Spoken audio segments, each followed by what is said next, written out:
우리 하나님의 은혜 가운데서 여러분을 뵙게 돼서 반갑습니다.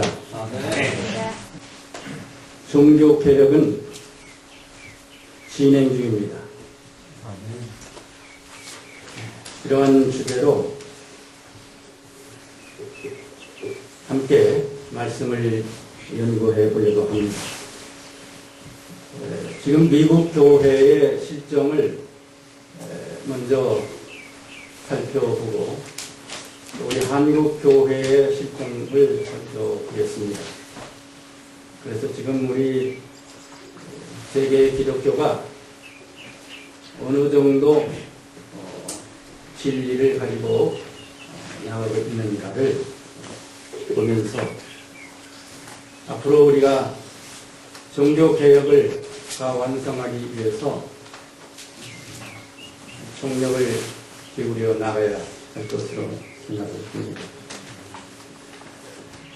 2001년 9.11 테러가 난 다음에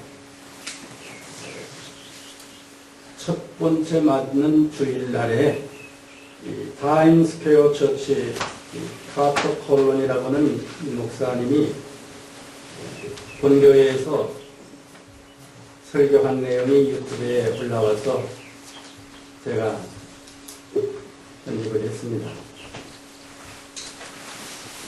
우리는 하나님의 목적을 위해 목숨을 내려놓아야 합니다. 영혼들을 위한 전쟁입니다. 그들에게서 벗어나십시오. 살리에 달리십시오. 달리십시오.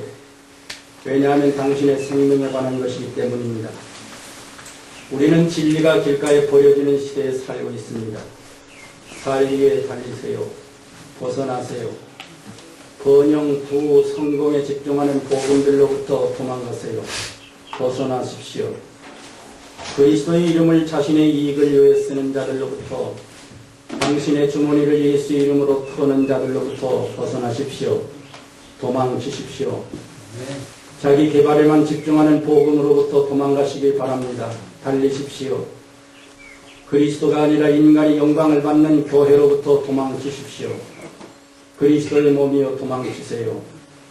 미국이나 캐나다의 성경에 없는 교회로부터, 십자가가 없는 신학들로부터, 영혼을 회심시키는 말씀이 없는 가르침으로부터, 죄에 대하여 회개함이 없는 설교로부터, 예수님의 보혈에 대하여 침묵하고 있는 강단으로부터 도망치십시오. 죄가 편하게 느껴지는 교회로부터 도망치십시오.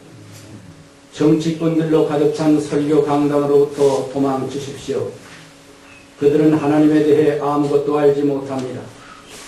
사랑스러운 교회여, 생명을 위해 달리십시오. 서서 이야기와 농담을 하는 설교자들로부터 도망가십시오. 이때까지 보다 더 힘을 다해 제발 달리십시오. How can I? 3 steps to a better personality. 3 steps to this and forward. Run! Run from churches where men and not Christ are glorified. Run! Run! Body of Christ, run! Get out! Don't touch the unclean thing. Run! From churches in America and Canada where there is no Bible, there's no cross in the theology, there's no soul-searching word, there's no repentance from sin, there's no mention of the blood of Jesus. Run! It's unclean. Run! Run from churches where the worship leaves you cold. There is no sense of God because they don't know God. Run! Run from churches where you're comfortable in your sins. That's a table of devils. If you come in the house of God and you've got sin in your life and you're not convicted of it, you're at a table of devils.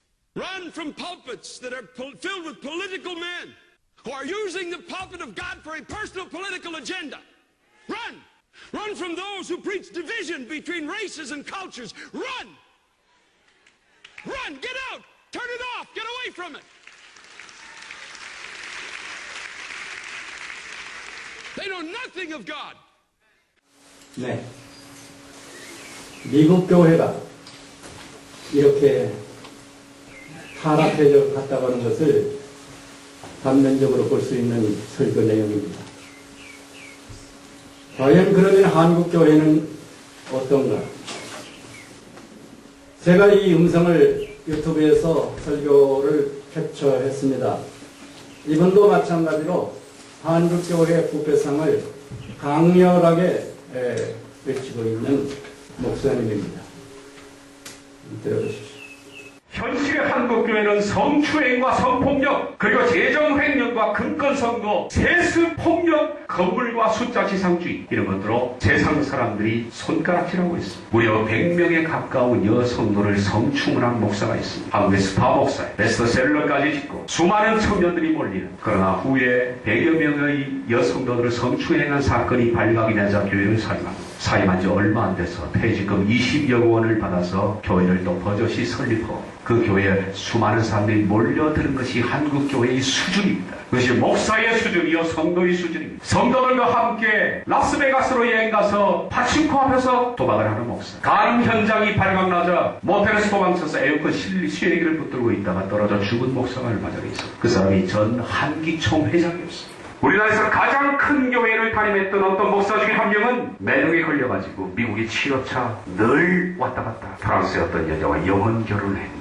수치스러워서 더 이상 말할 수 없습니다. 퇴직금을 640억이나 받았습니다. 3년 동안 천공로 할 일입니다. 640억을 받고도 모자라서 자기 명의로 된 재단을 교회에 내놓지 않는 사람, 이 사람이 목사라고 수많은 성도들이 그런 목사를 바라볼 때 성공한 목사요 하나님의 사랑받는 종으로 착각하는 것입니다. 도대체 어디까지 떨어져야 한국교회의 윤리 기준이 서겠습니까? 한국교회의 윤리성은 이미 세상과 다른 것이 하나도 없습니다. 보시죠. 세상의 소금입니까? 세상 그 자체가 되어버렸잖아요. 오늘날 이 한국 개신교 목회자들이, 특별히 대형교회 목사들이 이렇게 세상에 부끄러운 일들을 자행하고 있는 것을 한국 개신교 목사 입으로 책망하고 있습니다. 이것도 유튜브에서 제가 캡처를 했습니다. 하늘사랑이라고 하는 닉네임이고 교회 이름입니다. 아까 육성으로 하신 목사님이 합동측 목사님이고요. 이분이 만들어 놓은 영상을 제가 편집을 한 겁니다. 한번 들어봅시다. 보겠습니다. 방송은 아닙니다. 한번 우리 학생이 한번 읽어보십시오. 지나가는 마귀들아, 우리는 지난 수천 년 동안 하루도 쉬지 않고 하나님과 커다란 전쟁을 치러왔다. 우리는 아담과 하와를 유혹하는 데 성공하였고 가인을 통하여 아벨을 죽이는 데에도 성공하였다. 유대인들의 신앙을 갖다 메마른 율법주의로 전환시켜버림으로써 하나님의 사랑과 말씀을 가리우는 데 성공하였고 예수를 십자가에 못 박아 죽였다. 12 제자들로 인하여 복음의 능력이 나타나자 잠시 우리가 수세에 몰리는 듯했지만 거기에 굴하지 않고 그리스도인들을 박해하였다. 그러나 원형극장에서 한 사람을 죽였을 때 10사람이 그리스도인이 되는 것을 보면서 우리는 급히 전략을 수정하였다. 박해되신 자유와 풍요였다. 그 작전은 대성공이었다. 교회가 재물과 탐욕에 빠져있는 동안 가짜 복음과 거짓 교리를 섞어서 진리를 제거하는 데 크게 성공하였다. 돌이켜보건대 중세는 참으로 우리 마귀들의 전성기였다. 2000년의 긴 종교학의 시대가 끝나갈 무렵 터진 루터의 운동으로 최고의 위기가 왔었다. 그러나 우리는 교단과 교리주의에 빠지도록 유도하여 열기를 극복하였다. 이제 우리는 마지막 시대에 돌입하였다. 이제부터 시작되는 전쟁이야말로 우리 모두의 운명이 결정할 것이다. 어떻게 하면 이 전쟁에 승리할 것인가? 우리는 더 이상 사람들의 교회로 몰려드는 것을 막을 필요가 없다.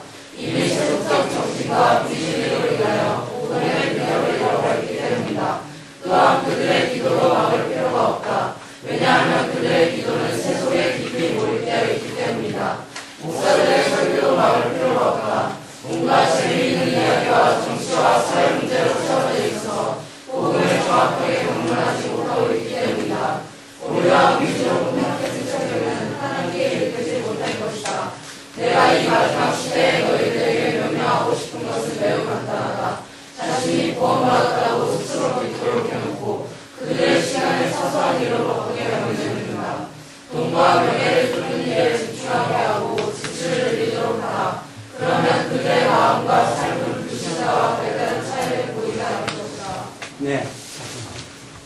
결국 예수님께서 진리교회를 세워주셨는데 마귀는 또다시 진리교회의 비진리와 거짓 교리로 타락시켰다는 겁니다.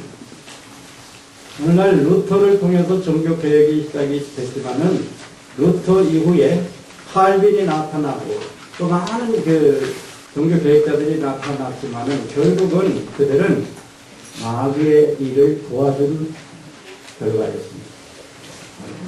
그래서 제가 장로교 목사지만은 칼빈의 5대 교리에 대해서 이것은 비성경적이다는 것을 낱낱이 공부를 했습니다. 이거 다 말씀을 드릴 시간이 없기 때문에 가장 중요한 것을 오늘 말씀을 드리겠습니다. 칼빈은 과연 누구인가?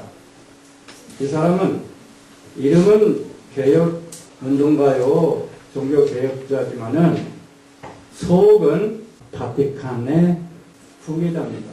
얼굴은 천사지만 그 속은 악마 성질이 있습니다. 보세요. 1만 3천 명의 제네바시를 4년 반 동안 통치하면서 58명을 죽였습니다. 어떻게 죽였습니까? 화형 32명, 목 베어 죽인 10명, 목 매달아 죽인 사람은 13명입니다. 이유가 뭡니까? 예정론을 안 믿는다 해서 죽였습니다. 심지어는 세례를 안 받는다고 해서 죽였습니다. 이 사람이 진짜로 하나님의 종이라고 한다면, 예수의 심장을 가진 예수의 사람이라고 한다면 이렇게 화형을 시키고 이렇게 죽이고 그렇게 하는 사람이 과연 예수님의 종이고 개혁자고 개신교의 리더자입니까? 악마의 후계자입니다. 이 사람의 생각에서 나온 교리가 바로 이 5대 교리입니다. 무조건적 선택입니다. 하나님께서는 창세전에 하나님의 백성과 마귀 백성을 선택해 놓았고, 하나님이 선택한 백성은 하나님이 견인차로 끌고 가듯이 강제로라도 천국에 보낸다는 것이 바로 칼빈의 5대 교리 가운데 핵심적인 내용입니다. 오직 불가항력적인 은혜로 하나님이 택한 백성은 천국에 견인해 간다는 것입니다. 과연 이것이 성경적이겠습니까?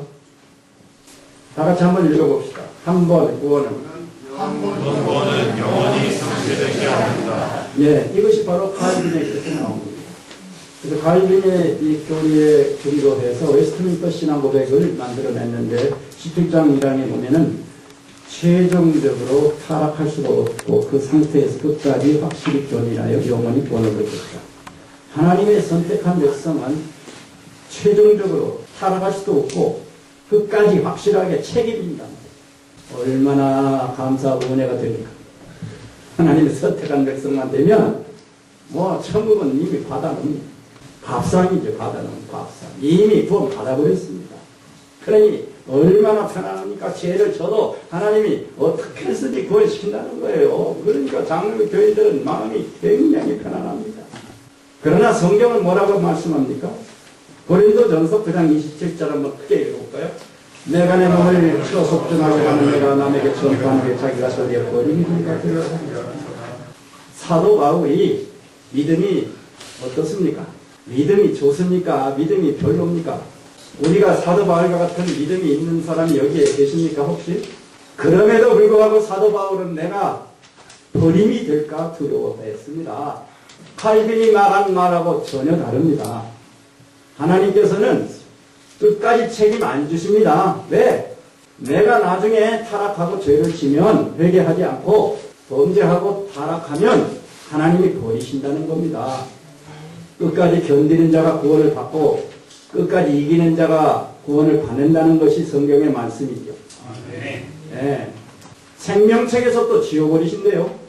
여러분 생명책에 기록이 되는 사람들은 아무나 생명책에 기록이 됩니까?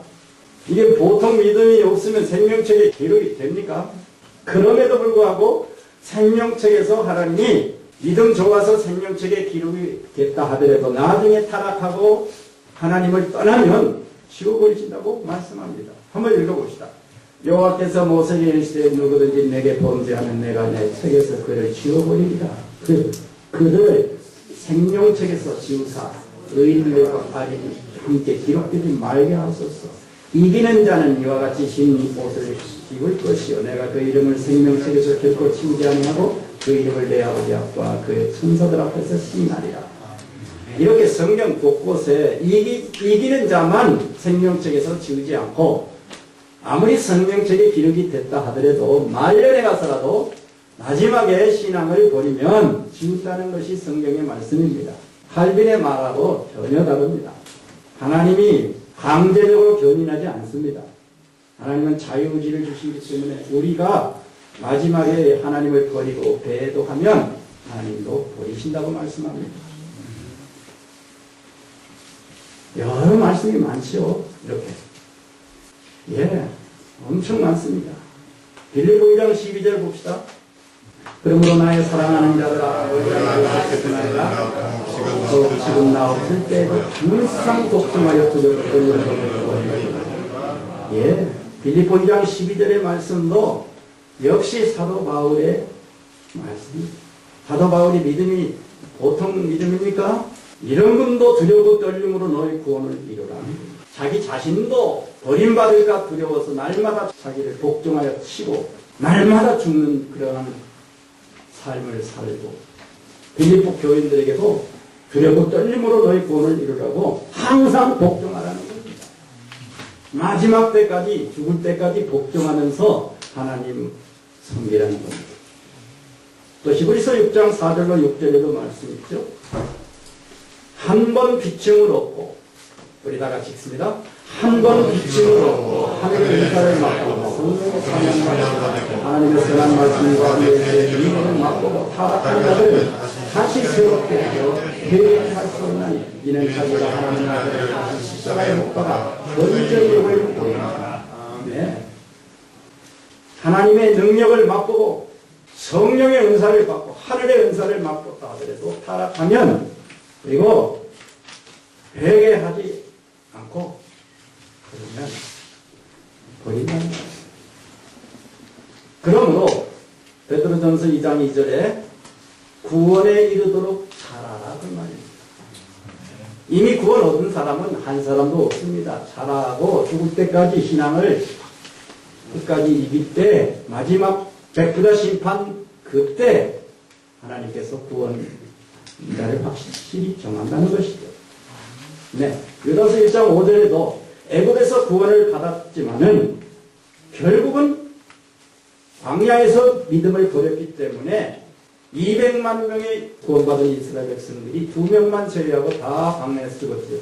이런 것을 볼 때 칼빈의 가르침은 성경적이 아니고 성도들을 속이는 기만술이라는 것을 알 수가 있습니다. 출애굽을 해도 애굽에서 구원을 받았어도 가나안에 못 들어가는 것은 바로 한 번 구원받은 사람은 영원히 그것이 잃어버리지 않는 것이 아니라는 것입니다.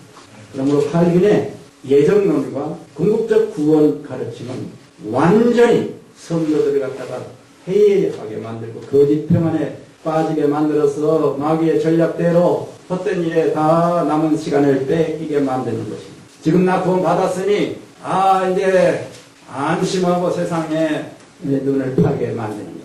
그래서 수많은 개신교인들이 이 거짓 구원론에 빠져서 지금도 구원 받은 줄을 알고 없는데 신경만 쓰고 있습니다. 믿음이라고 하는 것은 반드시 행함으로 증명이 된다고 말씀하고 있죠. 다 같이 읽어봅시다. 만일 사람이 믿음이 있노라 행함이 없으면 그 믿음이 자기를 도나겠느냐. 이와 같이 행함이 없는 믿음은 그 자체가 죽은 것입니다. 믿음은 반드시 행함으로 증명을 받는다고 수없이 말씀하고 있는 겁니다. 그래서 이스라엘 백성들도 지켰기 때문에 우리도 원가지도 지켰는데 이방인들은 믿음을 버리면 반드시 바뀌지 않고 지킨다. 조심하라 하는 것이 로마서 11장의 말씀입니다. 그러면 참 구원을 받으려면 참 믿음을 가져야 되겠습니다. 이제 칼빈의 그 예정론을 믿지 말고 예수님이 가르쳐 주신 진짜 구원 얻는 믿음을 우리는 가져야 되겠다 하는 거죠. 마태복음 7장에 상상 고운의 귀중한 구원의 말씀을 주셨습니다. 다 같이 읽겠습니다. 나더러 주여 주여 하는 자마다 천국에 다 들어갈 것이 아니라 다만 하늘에 계신 나더러 뜻대로 행하는 자라. 그날에 많은 사람이 나더러 이르되 주여 주여 우리가 주의 이름으로 선지자로 가며 주의 이름으로 귀신을 쫓아내며 주의 이름으로 많은 권능을 행치 아니하였나이까 하시니 그때 내가 저에게 밝히 말하되 내가 너를 도무지 알지 못하니 불법을 하는 자가 내게서 떠나라. 네, 여러분 제일 세상에서 가장 두려운 선언이 무엇입니까? 내가 너희를 도무지 알지 못하니 불법을 행하는 자들아 내게서 떠나가라. 예수님에게 배척당한 거예요. 예수님이 너 모른다.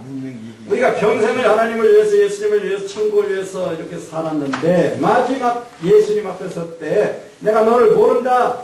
떠나가라. 불법을 행하는 자들아 그렇다면 얼마나 불행한 일입니까? 그렇다면 아버지의 뜻이 도대체 뭐냐? 그 아버지의 뜻은 그 앞부분에 나옵니다. 마태복음 10장 17절로 20절에 거기에 해답이 있습니다. 이와 같이 따라합니다. 인독사 이와 같이 좋은 나무마다 아름다운 열매를 맺고 못된 나무가 나쁜 열매를 맺나니 좋은 나무가 나쁜 열매를 맺을 수 없고 못된 나무가 아름다운 열매를 맺을 수 없느니라. 아름다운 열매를 맺지 아니하는 나무마다 그 곁에 던지우느니라. 이러므로 그의 열매로 그들을 알리라. 아무리 주여 주여 하고 귀신을 쫓아내고 능력을 행하고 그런 것들을 구원 없는 조건으로 말씀하지 않았다는 것입니다. 무슨 말씀입니까? 우리는 능력 받으면 성령 받고 병 고치고 귀신 쫓아내고 뭐 방언을 하고 그러면은 구원 받은 줄로 믿는데 그것이 구원의 조건이 아니라는 것입니다. 무엇이 구원의 조건입니까? 열매가 구원의 조건이라는 거예요. 열매. 아름다운 열매가 바로 구원의 조건이라는 것입니다. 자, 그 아름다운 열매에 대해서 제 설교 해석보다는 장로교 합동측 그 목사님의 해설을 한번 들어보면 좋겠습니다. 요한일서 2장 3절 6절 보면 우리가 그의 계명을 지키면 우리가 그를 아는 줄로 알 것이고 그의 계명이 뭡니까? 성경에 기록된 모든 말씀들입니다. 예수님의 계명이 뭡니까? 사도 바울을 통해서 지금까지 설명해 왔던 겁니다. 육체를 영으로 육을 쳐서 죽이면 그리고 육체 속에 하나님의 성품, 예수님의 품성을 닮은 성령의 열매를 네가 맺으면 내가 너를 살릴 것이다.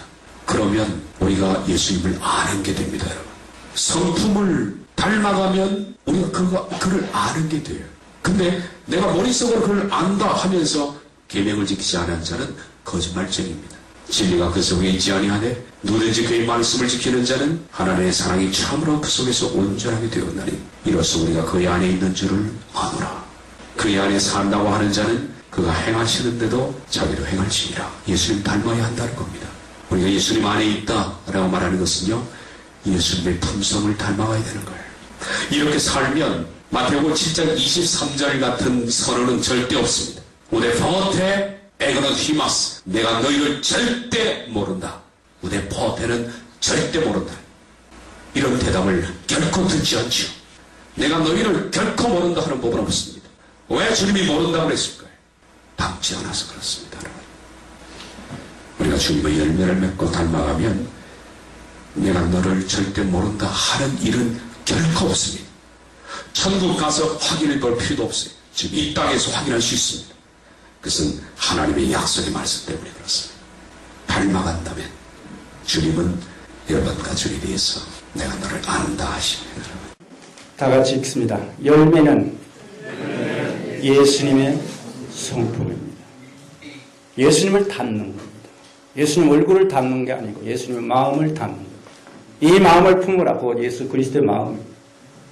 그래서 베드로서 1장 4절 다 같이 읽습니다. 이로써 그 보배롭고 지극히 큰 약속을 우리에게 주사 그 약속으로 말미암아 너희로 정욕을 인하여 세상에 썩어질 것을 피하여 신의 성품에 참여하는 자가 되게 하려 하셨습니다. 신의 성품은 곧 예수님의 품성입니다. 이거를 닮아야 열매라고 인정한다는 것입니다. 다 같이 읽습니다. 마태복음 11장 29절. 나는 마음이 온유하고 겸손하니 나의 멍에를 메고 내게 배우라. 그러면 너희 마음이 쉼을 얻으리라. 우리가 하늘에 가서 영원히 쉼을 얻으려면 온유하고 겸손한 예수님의 마음을 닮아야 된다는 거죠. 빌립보 2장 5절에도 다 같이 읽습니다. 너희 안에 이 마음을 품으라고 그리스도 예수의 마음. 예수님의 마음을 품어야 그 사람이 예수님의 아름다운 열매를 맺는 자로 인정한다. 베드로서 후서 1장 8절. 이런 것이 너에게 있어 흡족한 즉 너희로 우리 주 예수 그리스도를 알게 게으르지 않고 열매 없는 자가 되지 않게 하려고. 열매가 없는 사람은 버림을 당하고 찍힘을 당하고 그러니 열매 있는 자, 곧 신의 성품에 참여한 자, 예수님의 성품을 가지고 있는 자가 되기 위해서 사도 베드로는 말씀을 전했다 그 말이죠.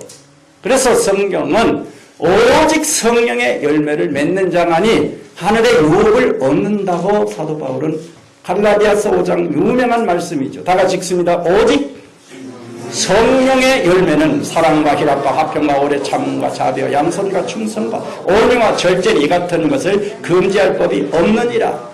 예, 성령의 열매를 맺지 않는 자는 아무리 주여 하고 아무리 무슨 능력을 행하고 귀신을 쫓아내고 해도 하나님을 모른다고 하는 것입니다. 그러므로 갈라디아 5장 16절에 다 같이 읽습니다. 너희는 성령을 따라 행하라. 그리하면 육체의 욕심을 이루지 아니하리라. 육체의 열매는 이 사람들은 결코 하나님의 나라 유업을 받지 못하는 결코 멸망받을 사람들이죠.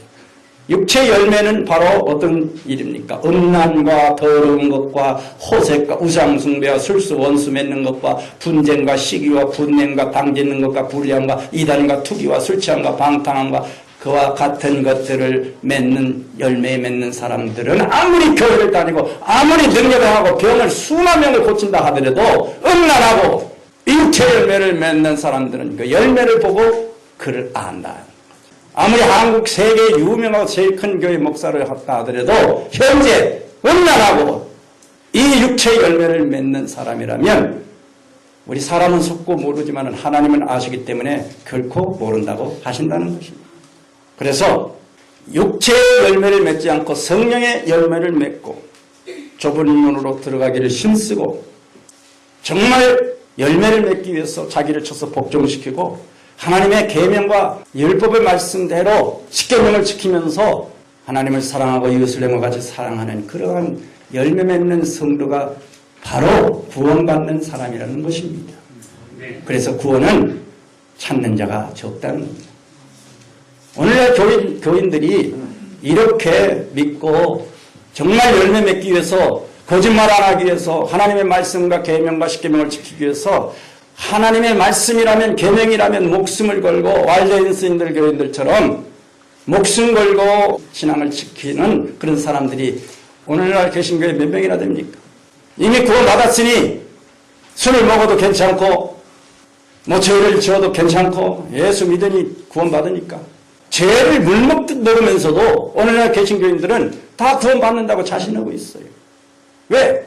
거짓된 구원론 때문에 그렇습니다. 하나님이 택했다고 또 하나님의 은혜로 견인한다고 어떻게든지 성령께서는 나를 천국으로 인도한다고 이런 거짓된 구원 가르침 때문에 오늘날 좁은 문으로 찾고 자기를 쳐 복종시키는 이 말씀들을 다 헌신짝처럼 버리게 되는 겁니다. 그래서 저는 이것을 깨닫고 진리회복운동은 근본적으로 바른 구원론으로 돌아가야 된다. 그렇게 믿습니다. 아무리 진리를 가졌어도 열매 없으면 하나님은 모른다는 것입니다. 아무리 성경 박사라도 내가 성령의 열매를 맺지 못하고 육체의 열매를 맺고 있다면 예수님은 나 모른다는 것입니다. 진리를 찾는 것도 필요하고 중요한 일입니다. 그러나 진리를 찾은 성도들은 반드시 성령의 열매를 맺어서 예수님의 사랑에 온유하고 겸손한 품성을 예수님께 드릴 때 예수님은 그를 안다고 하시고 하늘의 백성 신부로 흰옷을 입혀주실 줄로 믿습니다. 이상으로 마치겠습니다.